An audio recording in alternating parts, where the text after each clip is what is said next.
plutonium. I don't tell him that the reactor will produce plutonium. Not Spear. No. I don't tell him that the reactor will produce plutonium. Striking omission, I have to admit. And what happens? It works. He gives us barely enough money to keep the program ticking over. And that is the end of the German atomic bomb. That is the end of it. You go on with the reactor then. We go on with the reactor, of course. Because now there's no risk of getting it running in time to produce enough plutonium for a bomb. No, we go on with the reactor, all right. We work like madmen on the reactor. We have to drag it all the way across Germany, from east to west, from Berlin to Swabia, to keep it away from the bombing, to keep it out of the hands of the Russians. Diebner tries to hijack it at one point. We get it away from him, and we set it up in a little village in the Swabian Europe. This is Hagerlock. There's a natural shelter there. The village inn has a wine cellar cut into the base of the cliff. I dig a hole in the floor for the reactor, and I keep that program going. I keep it under my control till the bitter end. Heisenberg, with greatest respect now, with the utmost respect, but you weren't even in control of that reactor. That reactor was going to kill you. It was never put to the test. It never went critical. Thank God. Hamro and Perrin were there when the Allied forces arrived. They said that there weren't even any cadmium control rods in place. There was nothing to absorb the excess neutrons. Nothing to slow the reaction down when it overheated. No rods, no. You thought that reaction would be self-limiting? That's what I originally believed. Oh, Heisenberg, that reaction would not have been self-limiting. By 1945, I understood that. If it had gone critical, it would have melted and vanished into the center of the Earth. Not at all. We had a lump of cadmium to hand. A lump of cadmium? What were you proposing to do with a lump of cadmium? Throw it into the water. What water? The heavy water. The moderator the uranium was immersed in. Not to criticize Heisenberg, but you'd all gone mad. We were almost there. We had this fantastic neutron growth. We had 670% growth. You lost all contact with reality down in that hole. We'd almost reached the critical mass. A tiny bit bigger and the chain would sustain itself indefinitely. It was the arrival of the Allied forces that saved you. All we needed was a little more uranium. I set off with Weizsäcker to try to get our hands on Diebner's. Another hair-raising journey all the way back across Germany. No trains running at this time. Constant air raids. We try bicycles. We never make it. We end up stuck in a little village inn somewhere in the middle of nowhere, listening to the thud of bombs falling all around us. And on the radio, someone is playing the Beethoven G minor cello sonata. And you still thought everything was under your control. Under my control, yes, that's the point. Under my control. There was nothing under anyone's control by that time. Yes, because it lasted for free of all constraints. The nearer the end came, the faster we could work. If you weren't running that program, Heisenberg, that program was running you. 2 more weeks, 2 more blocks of uranium, and it would have been German physics that achieved the world's first self-sustaining chain reaction. Except that Fermi done it in Chicago 2 years earlier. We didn't know that. You didn't know anything down in that cave. You were as blind as moles in that hole. Parents said that there wasn't even anything to protect you all from the radiation. We didn't have time to think about that. If it had gone critical. You all would have died of radiation sickness. My dear Heisenberg, my dear boy. Yes, but by that point, the reactor would have been running. I should have been there to look after you. It's all we could think about at the time. Get the reactor going. Get the reactor going.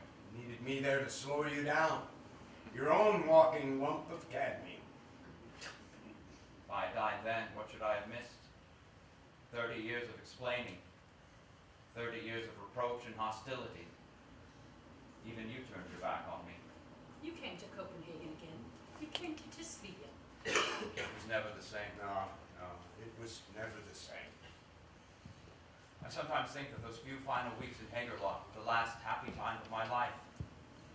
In a strange way, it was very peaceful. Suddenly we were out of all the politics of Berlin. We were out of all the bombing. The war was coming to an end. There was nothing left to think about except the reactor. And we didn't go mad, in fact. We didn't work all the time. There was a monastery atop the rock above our cliff. I used to retire to the organ loft in the church and play Bach fugues. Look at him. He's lost.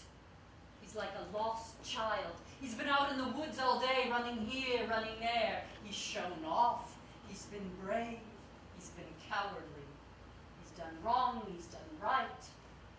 Now evening's come and all he wants to do is go home. And he's lost. Silence. Silence. Silence. And once again the heavy tiller slams over in the heavy sea, and Christian is falling. Christian struggles towards the life buoy. And once again, Mills is standing in the doorway watching me. He turns his head away. So Heisenberg, why did you come back to Copenhagen in 1941? You were right to tell us about your fears, but you didn't think I'd really tell you whether the Americans were working on a bomb. No, And you didn't really hope that I would stop them. no, And you're going to keep on working on the reactor regardless of what I say. yes. So Heisenberg, why did you come? Why did I come? Yes.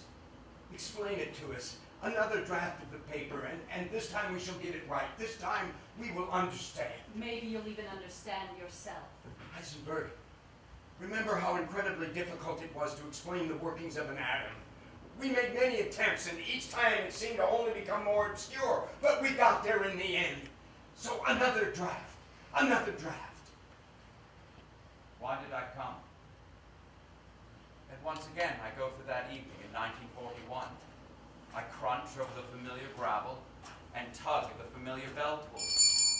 What's in my head? Fear, certainly, and the horrible and absurd importance of someone bearing bad news. But, yes, something else as well. There it is. I can almost see its face. Something good, something bright and eager and hopeful. I opened the door. There he is. His eyes light up at the sight of me. He's smiling that weary schoolboy smile. And I feel a moment of such consolation, A flash of pure gladness. as if I've returned home after a long journey. He's like a long-lost schoolboy on the doorstep. Suddenly I'm free of all the dark, tangled currents in the water. Christian's still alive. Harold is yet unborn. The world is at peace again. Look at them. Father and son still, just for a moment. Even now we're all dead. Yes, and just for a moment, yes, it's the 20s again. We shall speak to each other and understand each other as we did before. And from those two heads the future will emerge. Which cities will be destroyed and which will survive? Who will die and who will live? Which world will go down to obliteration and which will triumph? My dear Heisenberg. My dear boy! Come in, come in.